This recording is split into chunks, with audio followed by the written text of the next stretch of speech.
ओम नमः शिवाय। मैं मुकेश कुमार मिश्र अपने चैनल एस्ट्रोलॉजी एंड आयुर्वेदा में आप सभी मित्रों का हार्दिक अभिनंदन करता हूं।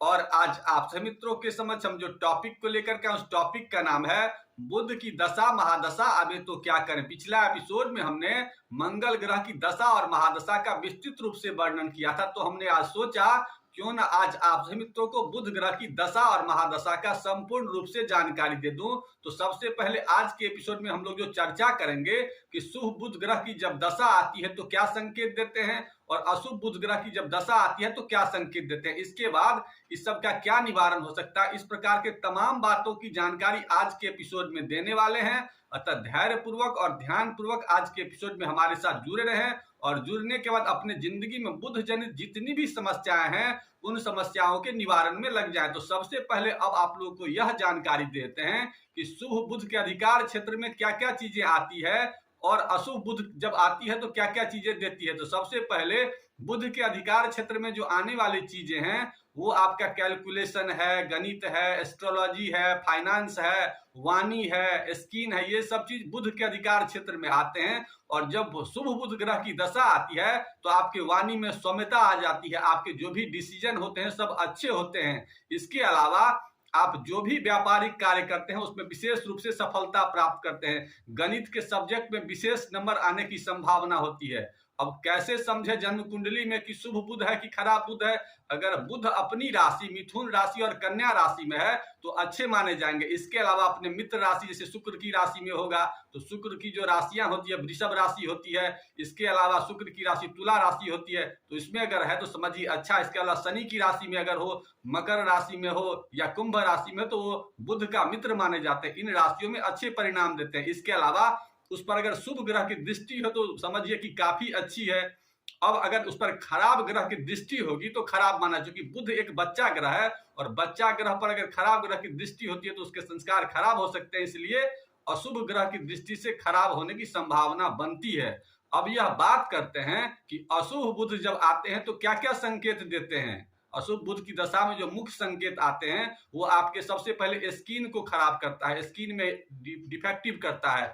इसके अलावा आपके वाणी में खराबी की संभावना को व्यक्त करता है, हकलाहट को व्यक्त करता है। इसके अलावा आपके सबसे ज्यादा व्यापार में नुकसान करता है। इसके अलावा इंश्योरेंस में अगर काम करते हैं तो वहां भी हानि होगी, मैथमेटिक्स में कम नंबर आएंगे। इस प्रकार की जितनी भी चीजें हैं सब बुध के अंतर्गत आते हैं। इसके अलावा आपके शारीरिक रूप से विशेषतः कब्ज शरीर में ज्यादा होने लगे तो समझिए कि खराब बुध की दशा देने वाले हैं। इसके अलावा आपको दो तीन चीजें और इसमें आती है, विशेषतः आपके जितने भी बहन बुआ बेटी से संबंध है उनसे रिलेशन खराब हो जाता है। तो समझ जाएं कि खराब बुध की दशा चल रही है या आने वाली दशा में भी इसके शुभ परिणाम नहीं मिलेंगे।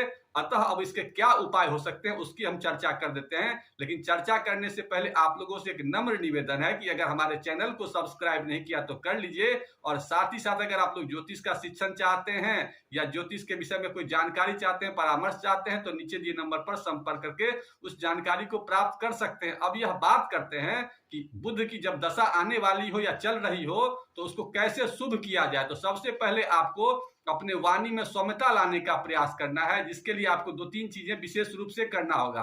अपने भोजन में हरी वस्तुओं का प्रयोग ज्यादा करना, क्योंकि बुध का जो कलर है हरा रंग का कलर है, तो हरी सब्जियों का प्रयोग ज्यादा रूप से करिए। इसके अलावा प्रोटीन युक्त सामान ज्यादा लीजिए। इसके अलावा बहन बुआ बेटी से संबंध मधुर रखने का प्रयास कीजिए। पेड़ पौधा के संपर्क में ज्यादा रही, या तो उसमें जल दीजिए, नहीं तो किसी को गिफ्ट कर सकते हैं अगर खराब बुध है तो। इसके अलावा फिटकरी से कभी कभी दांतों में मंजन किया कर लीजिए। नंगे पांव खुले घास पर टहलिए।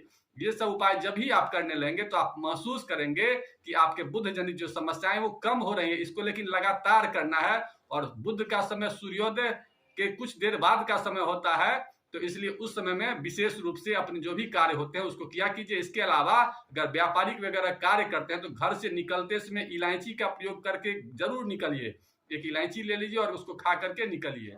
इसके अलावा अपने भोजन में अंकुरित सामानों की मात्रा को बढ़ाने का प्रयास जरूर करना चाहिए और शरीर में कब्ज न हो इसका विशेष रूप से ध्यान रखिए। उसके लिए एक दो उपाय हम आप लोगों को बता देते हैं, उसको लिख लीजिए। सबसे पहले अमरूद के प्रयोग की मात्रा को बढ़ाने का प्रयास कीजिए अगर उसका सीजन हो तो। अगर अमरूद का सीजन न हो तो वैसा चीज खाइए जो कब्ज को नाश करता है। उसके लिए सबसे अच्छा चीज है आपका त्रिफला का प्रयोग कर सकते हैं। 300 ग्राम आंवला, 200 ग्राम बहेरा और 100 ग्राम हरड़ लीजिए और उसको पाउडर बना करके इसका प्रयोग करेंगे तो इससे भी आपका कब्ज दूर हो जाएगा।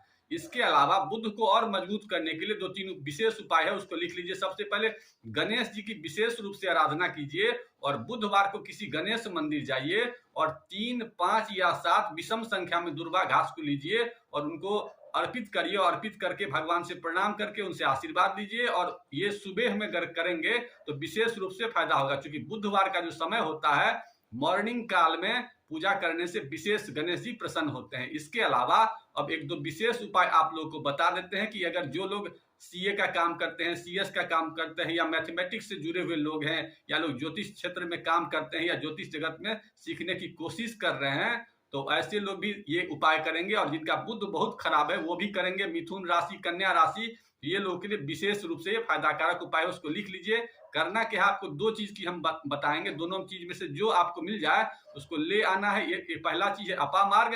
अपामार्ग का दूसरा नाम लटजीरा भी है और बहुत जगह लोग उसे चिरचिरी के नाम से भी जानते हैं। और दूसरी वस्तु का नाम है आपका विधारा। विधारा की लकड़ी को ले आइए और ले आने के बाद गणेश जी के सामने में उसको रख दीजिए और बढ़िया से उसको पूजा कर दीजिए। और पूजा करने के बाद उसे अपने हाथ में ले लीजिए और हाथ में लेने के बाद ओम बुम बुद्धाय नमः स्वाहा या ओम गंग गणपते नमः स्वाहा, दोनों में से जो मंत्र आपको प्रिय हो और जो आता हो उसको पढ़िए। 108 बार पढ़ना और 108 पढ़ने के बाद अगर कोई बहन हो, बुआ हो, बेटी हो तो उसको बुला लीजिए और उसको बुलाने के बाद बढ़िया से उसको प्रणाम वगैरह, अगर बड़ी हो तो करिए और छोटा है तो आशीर्वाद दीजिए, उसको प्रसाद स्वरूप कुछ दे दीजिए और उसके बाद उसको धारण उसके करवा लीजिए। आप देखेंगे अगर हरे रंग का कपड़ा हो तो उसमें उसको रख के शरीर में धारण करिए और नहीं तो हरे रंग के धागे में उसको भी लपेट के कर सकते हैं। ऐसा अगर करेंगे तो आप महसूस करेंगे बहुत जल्द आपके बुध जनित जो भी समस्याएं वो समाप्त हो रही है। इसके अलावा और एक विशेष उपाय आप लोग को बता देते हैं, उसको भी लिख लीजिए। सबसे पहले बुधवार को रास्ते में कोई अगर हिजड़ा मिल जाए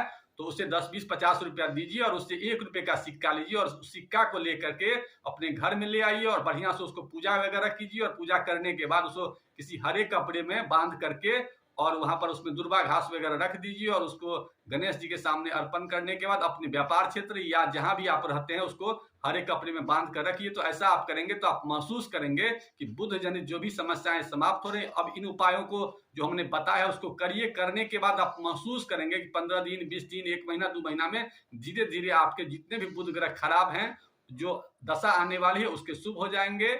और इन्हीं बातों के साथ आज के पोस्ट को यही समाप्त करते हैं। आप लोगों को किसी प्रकार की अगर कोई शिकायत हो, किसी प्रकार की मन में कोई शंका हो तो उसे कमेंट बॉक्स में लिखिए, मैं उस शंका को दूर करने का जरूर प्रयास करूंगा। इन्हीं बातों के साथ आज के पोस्ट को यही समाप्त करते हैं। ओम नमः शिवाय।